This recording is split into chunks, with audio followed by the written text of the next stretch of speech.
Welcome back to Barbecue Recipe Reviews. I know it's been a while since we put out a video, but we took some time off from the end of the year with the holidays, and we had a lot of catering events that we had going on. Matter of fact, we've been thinking about doing a video of what it's like to go from backyard barbecuing to cooking at scale for large groups. If you guys are interested in something like that, let me know in a comment below. So this season, we are back in full effect. We have stepped up our gear and our setup, and we're kicking it up a notch too when it comes to some of these cooks. Get ready for some really cool stuff. For today's video, we're going back to one of our favorites from last season. You guys really seem to love our rub reviews, so we're doing it again. I reached out to my friends at barbecuerubs.com, and we came up with the idea of doing a sweet rub episode. They quickly sent over 4 of their best sweet rubs, and we're gonna hit them up today with some pork. I really like sweet rubs on ribs. It really complements pork flavor really good.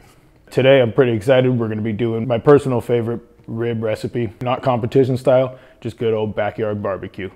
Let's get started.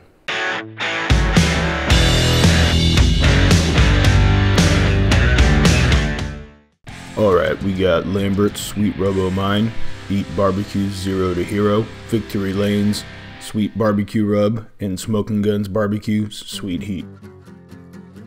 As usual, we're doing some spare ribs today. We're gonna throw on some mustard as a binder. This does not affect flavor in any way and will cook off in the process. This just helps the rubs thick.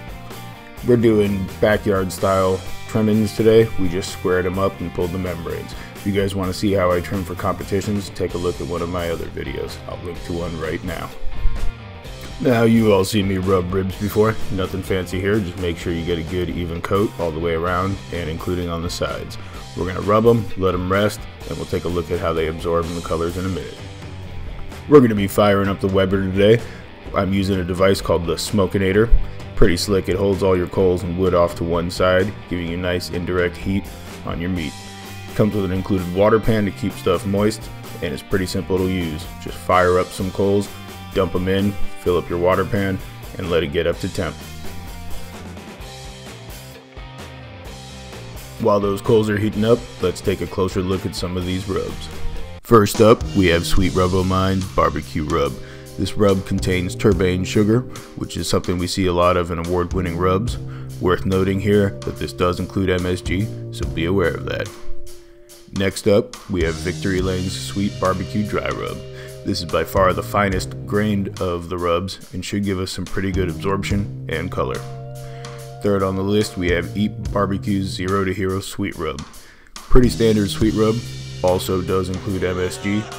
This one gets some heat from some chili peppers and various spices. And finally, Smokin' Gun's Sweet Heat. This is the first one on the list to have salt as its first ingredient, making it more of a standard barbecue rub with some sweet added to it. Now let's take a look at how these rubs are resting. The ones on the left, much richer, darker, red, mahogany type colors, and Zero to Hero and Smokin' Guns on the right, a little bit more muted, a much lighter coloring, and I'd say a little bit less moisture draw. Now that our coals are nice and hot, we're going to dump them into the Smokinator. Go ahead and get our water pan situated.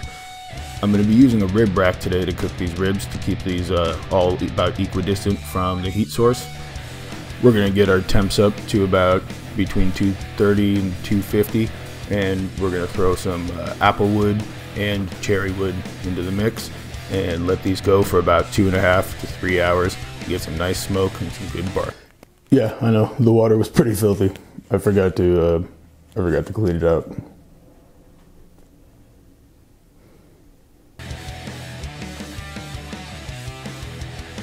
Once these guys have reached perfect color and bark on the outside, we're gonna go ahead and pull them. It's been about 2.5 to 3 hours. I like my ribs a little darker, a little bit crunchier on the crust, and these look just about perfect.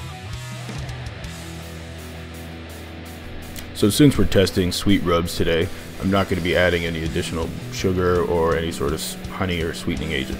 Just throwing some Parquet and some apple juice to keep these guys moist. We're just going to wrap them back up and put them back into the cooker for about another 2 hours to tenderize. Now that they're ready to go, it's time to unwrap. This is my favorite part of the process and the old lady's least favorite. Let's get messy.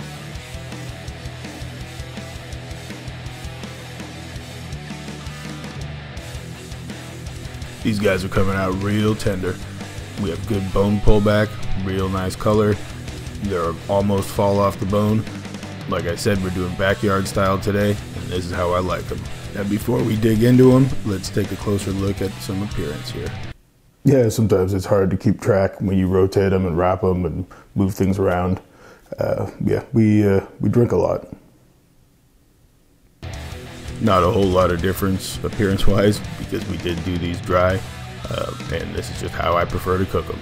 Sorry, not the greatest review for appearance, but this is how I prefer them. Now let's get to eating.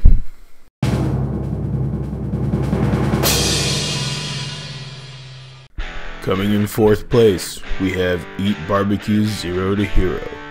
In third place, we have Victory Lane's Sweet Barbecue Rub. And in first place, Lambert's Sweet Rub of Mine, giving Smokin' Gun's Sweet Heat a respectable second. Let's talk about why. All right, so there we have it. Here they are in order of my preference. The Sweet Rub of Mine, killer sweet rub. It had a lot of great flavor, a lot of the spices you expect, and just overall good bark, nice texture to it. Highly recommend this. Even if you're not super into sweet stuff, I'd still say this is definitely worth trying out. That turbane sugar is very popular in a lot of professional competition rubs. The biggest surprise was probably Smokin' Gun's Barbecue Sweet Heat.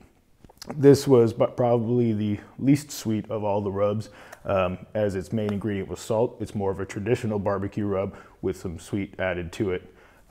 Really great flavor. I was really shocked with how well I liked this one. Definitely check this guy out. And the heat really adds an extra dimension to that flavor. The Victory Lane was a pretty close third. I really liked how well this one absorbed. It's a very fine grain rub. It's probably the sweetest of all of them. And it was solid all the way around. I just preferred these two. And then the Zero to Hero is probably a little bit coarser, which I typically do like, but the flavor notes just weren't really hitting it for me, and I didn't get a lot of great absorption. If you guys if you'd like to try any of these rubs, take a look at the descriptions below. They all go to my friends at barbecuerubs.com. They don't pay me in any way. They're just a really cool company that I love working with, and they offer fast shipping, good prices, and they're just good all-around American company. Can't go wrong with them. So be sure to check them out and show them some love. If you guys like what we're doing, as always, like and subscribe. If you don't like it, let me know. Stay tuned for the next episode, the highly anticipated part 2 of my highly controversial pellet tube review. If you haven't seen that yet, I'll link to it right here. Thanks a lot for watching. If you guys want behind the scenes and upcoming sneak peeks of stuff, check out our Facebook and Instagram pages below. Thanks for watching. Grill on. See you next time.